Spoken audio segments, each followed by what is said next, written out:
Andrés Magnússon, kjósvel.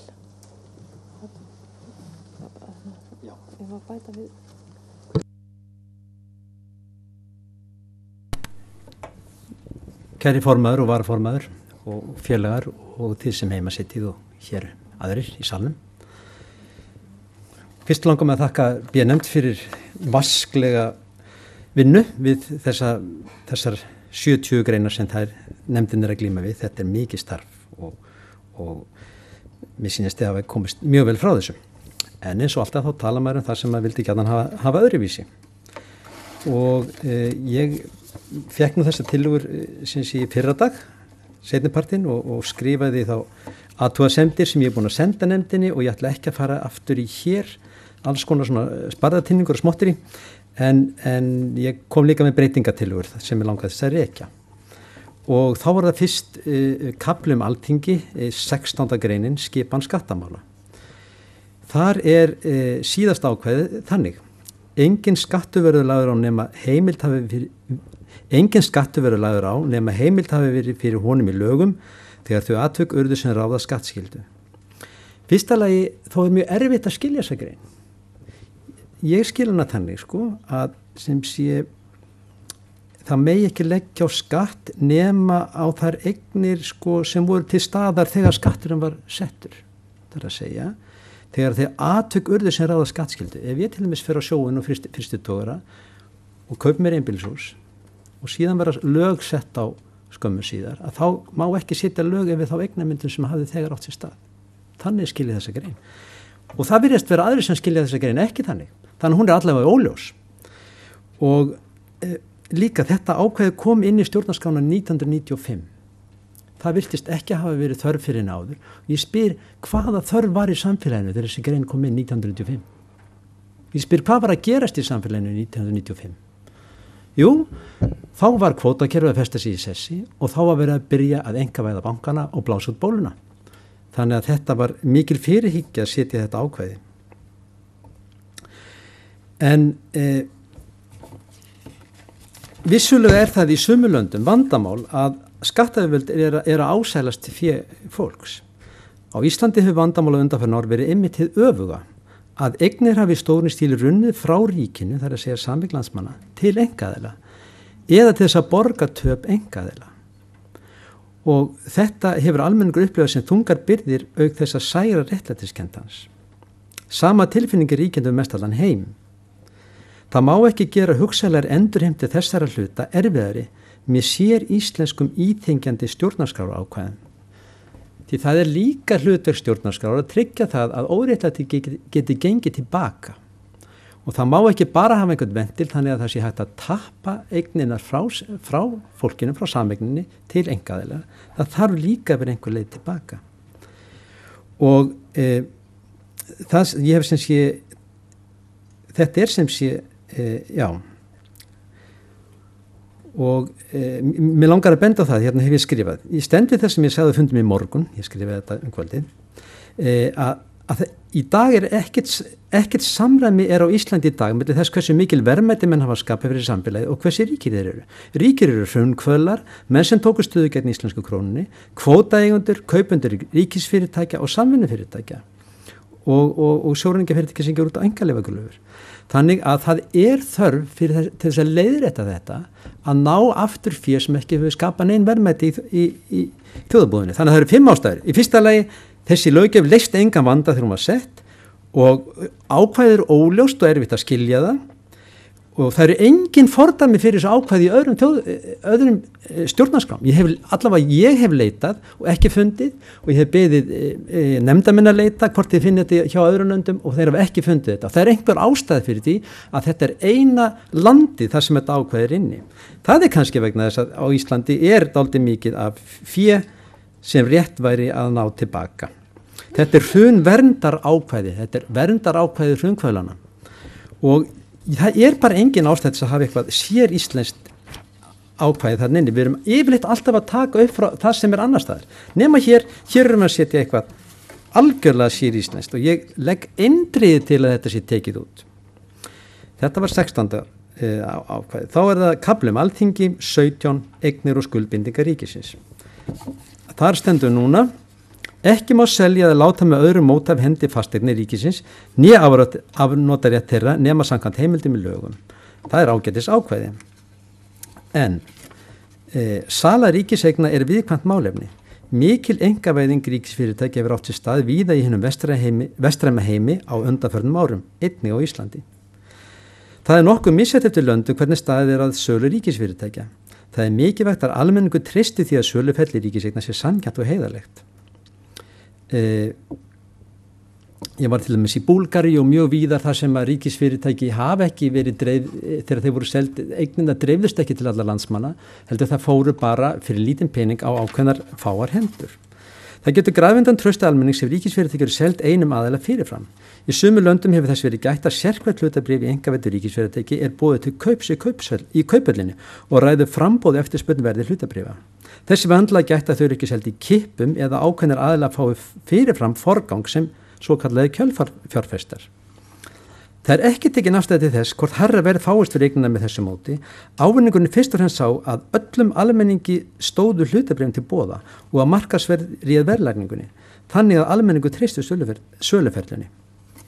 Breyting sem hér er kynnt á að tryggja þess að þessi háttur sé hafður á en sölu ríkisfyrirtækja. Það er sem sé þannig ég sting til upp á innkomi ríkisfyrirtæki má aðeins selja með almennri sölu hlutabréfa á markaði. Og þá er það næsta ákvæði stjórnarmyndun. Það er þarna, fyrsta punktur er ekki stórvægileg, mér finnst svolítið skrítið að byrja setningun og Alþingi kýs forsætisráðherra og svo kemur það aftur síðar. Er hann þá rétt kjörinn, meiri hluti þingmanna samþykki tilhugana. En síðan er í þessu, finnst mér ákveðin misskilningur, eitthvað sem menn hafa ekki hugsað gegn, eða þá ég misskilða. Og það er sem sé svona, þegar það er búin að tvisvar stingu upp á, verði svo tillega ekki samþykkt, þetta er sem sé síðasti dálkurinn eins og þetta er núna að því mér skilst, verði svo tillega ekki samþykkt fyrir kosning í þingunum fram milli þeirra sem fram eru boðnir. Og þeir sem geta boðið fram fulltrúa, það eru þingmenn, þingflokkar og forseti Íslands. Sá er flest atkvæði hlýtur er rétt kjörinn forsætisráðherra. Síðan kemur þessi skrítna setning sem ég sting upp að fara út. Hafi forsætisráðherra ekki verið kjörinn innan 10 vikna skal Alþingi rofið og boðið til nýrra kosninga. Þessi staða kemur einfaldlega aldrei upp. Hafi forsætisráðherra ekki verið kjörinn innan 10 vikna. Það þýðir það að enginn hefur stungið upp á neinum á 10 vikum. Það er að segja engin þingmaður, engin þingflokkur og ekki forseti Íslands. Er það þá ekki ábyrgðar hluti fyrir forseta þegar hann sér að 10 vikur er enn út, þá verður hann bara að gjöra svolítið stinga upp á einhverjum og ef það er bara stungið upp á einum, þá er hann forsetisráðherra. Og til dæmis hugsa ég að þegar klukkan er alveg að detta í 10 vikur, þá sé einhver þingmaður sem til dæmis getur stungið upp á sjálfum sér og þá verður hann automatist forsetisráðherra. Þannig að ég held að þetta ákvæði sé og algjör óþarfi eins og ég skilða. Síðan kemur kannski þessi stóra harmur sem að ég er búin að tala oft og er kannski of seint að tala eða gera mikið í. En þegar Ísland fekk svona hluta til sjálfstæði 1918 held ég að hafi verið, Ómar leiðrétti mig við fyrir rangmál. Og frá 1918 fram að stríði þá komi ljós að íslenskir stjórnmálafóringjar voru mjög gerræðislegir og voru kannski ekki alltaf eingöngu að hugsa hag almennings, heldur kannski stjórnmálaflokkana eða fókus var mikið á völdum og sem sé þannig að þessi vandi var ljós þá og þess vegna var sett inn í stjórnarskrána temprandi ákvæði til þess að tempra völd stjórnmálaflokka og stjórnmálafóringja og það var til dæmis með því að forsetinn skipaði embættismenn og hann skipaði ráðherra en það hlýtur eitthvað að hafa gerst fyrst nú á að taka þetta út hefur þá komið ljós, eru íslenskir stjórnmálafóringjar hættir að vera svona gerræðislegir hefur þetta ekki reynst vera vandamál hefur þetta fyrst við erum að taka þetta allt saman út sem var vandamál þá þegar þetta var sett inn já það hlýtur að vera þá og við okkur finnist að þetta bara hafi ekkert verið vandamál og mér langar að lesa það sem að ég hef skrifað hér að það er nefnilega núna allt dúka fyrir oddvitaræði haldi áfram sterkum með flokksins, marka löggjafastefnuna þeir eru mikil áhrif á þingi, þeir eru framkvæmdavaldi sjálft og þeir hafa áhrif á skipun dómara og embættismanna og þeir eru með varamenn sína sem eru kannski ekki mjög sterkir sjálfstæðir á þingi. Þannig að, og nú er verið að festa þetta og eða sem sé verið að eyðileggja þetta gamla ákvæði. Þess vegna vil ég að það standi áfram. Forsetinn skipar á þeirra og veiti þeim lausn. Hann ákveður tölu þeirra og skiptir störfum með þeim. Þetta er bara engin breyting, þetta er bara gamla ákvæði. Og þá er hægt þegar þjóðin fer að vera meðvituð það þarf ekki að vera stjórnmálaflokkarnir sem skipar á þeirra, að þá getur verið aukin kraf það að forsetinn gerir þetta. Mér langar líka að benda á, eins og þetta er sett upp núna, forsætisráðherrar skipar aðra ráðherrar og veita þeim lausn. Og þegar þessi utanþingsráðherrar koma, auðvitað velur þá forsætisráðherrar einhverja jámenn, einhverja sem honum finnst þægilegt að starfa með, sem er einmitt ekki hugsunir með utanþingsmönnum. Ef forsetinn myndi skipa utanþingsráðherrana, þá varum við farin að fá þessa blöndu sem við erum að sækjast eftir. Þannig að þetta ákvæði, þá dettur þetta utanþingshugmyndin eiginlega, hún verður mjög máttlaus. Og þetta getur verið mjög skemmtileg þróun í Íslandi þegar almenningur kannski fyrir að kjósa sér forseta sem að segir mér finnst ekki rétt að hafa engan aðskilnað milli löggjafarvalds og framkvæmdarvalds eða eins lítinn eins og hann er og ef ég verður kosin þá mun ég reyna að hafa meira áhrif þarna. Það er alltaf verið að tala um að þá verður þetta ekki starfhæft. Það er ekki vandamálið í ríkum ríkjum. Vandamálið þar er spilling. Þegar ríkir að koma undir sig löppunum þá skiptir miklu máli að þessi starfhæf og ríkisstjórn. En eftir því sem að meiri auður safnast fyrir í landinu þá skiptir fyrst og næst máli að það sé ekki spilling. Og þá er það næsta breytingartillaga. Er þetta langt hjá mér sjálfur? Já. Það er í sömu göttuna, það er skipun embættismanna, kaflinn stjórnsýslu og eftirlit. Það er aftur þetta að við erum í drögum nýrri stjórnarskrá er hæfnisnefndum færð mikil völd. Tillögur sérstakar óhæðaráðningar nefndir hafa ekki unnið fram í stjórnlagaráði og það verður heldur ekki unnið fram að forsetinn skipa embættismenn þó svo að atkvæðagreiðsla hafi farið, ef ég maður rétt, 11-4 að það ætti að vera. Sá aðili sem velur í hæfnisnefndir getur haft mikil áhrif á ráðningu til áhrifamikil embætti í landinu. Þetta þarf að, og ég vitna hér oft í orð eins fullur okkar sem sagði að jafnvel ráðning aðstoða fréttastjóra hafi verið tekin fyrir ríkisstjórnarfundi. Þetta þarf að gaumgæfa þar sem ekki er girt fyrir að þessu valdi sé fyrirkomið hjá hennu samþjappaða löggjafar og framkvæmdarvaldi sem einnig skipa dómara. Þar sem sé, ef við ætlum að hafa þetta ráðherra skipan embættismenn, þá er það maðurinn sem að ræði mestu á þingjum lögin, hann er framkvæmdarvaldið, hann skipar dómarana og hann ætla þá líka núna að skipa í nefndir, hæfnisnefndir.